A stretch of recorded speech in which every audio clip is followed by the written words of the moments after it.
Samuel Ramey is here. He just returned from playing in Mephistopheles in San Francisco. He is the most recorded bass in history. He is an opera star of the first rank, and we're very pleased to have him here. Welcome. Thank you. It's nice to be here. Oh, it's great to have you. Tell me about this role and how difficult it is, because some say it is one of the more demanding roles that you could play.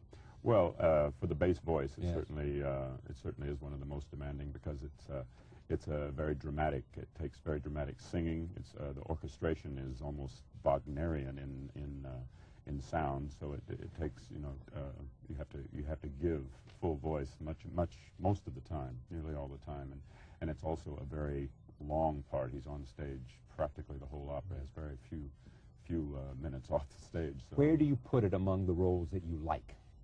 Well, it's certainly, I would have to say it's in the top 5, I would say. What else would be there? Well, there's also the Mephistopheles part in Gounod's Faust. Yeah. That's certainly one of them, too. And Mozart's Marriage of Figaro, the part of Figaro, and Don Giovanni. Yeah. And well, that's 4, so I have to find a 5th one. Yeah. How about Boris Godunov?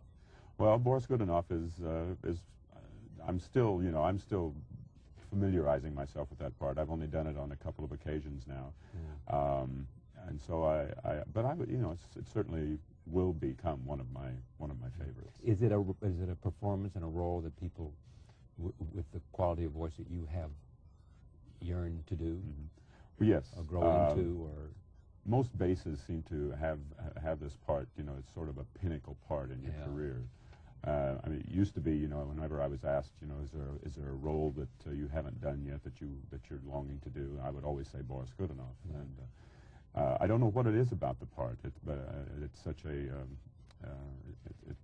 I don't know what it is about it that makes it so appealing. I think it's because he's such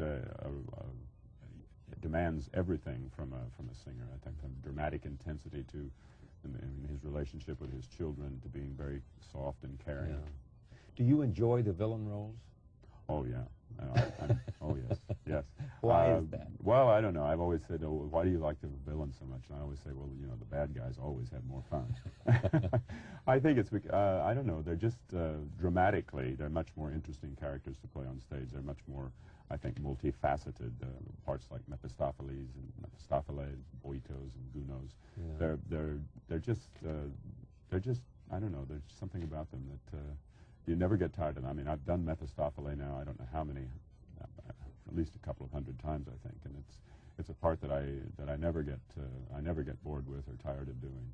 Yeah. When you look at your career, is there a performance that, if you could go select a performance in which it was magical and there was a moment that, one or two that just, for you, stand there, that somehow all the forces came together, the music was perfect and the voice was in the best shape it had been in, your acting and your sense of merger with the role? Well, boy, that's a hard one. I would think that I did a few years ago the part of King Philip at La Scala in Milan, and I think there were 1 or 2 performances of that that I felt were really very special. You were in a different zone. Yeah, and you feel it when you're out there. Exactly. Yes, exactly. And that's almost like you're. Some have said that you're almost like you're watching yourself perform. You know you're doing it, and it's just right. Yeah, when it just feels, there's just something about it that you feel you can do anything with your voice, and it happens rarely, but yeah, there are those moments. Between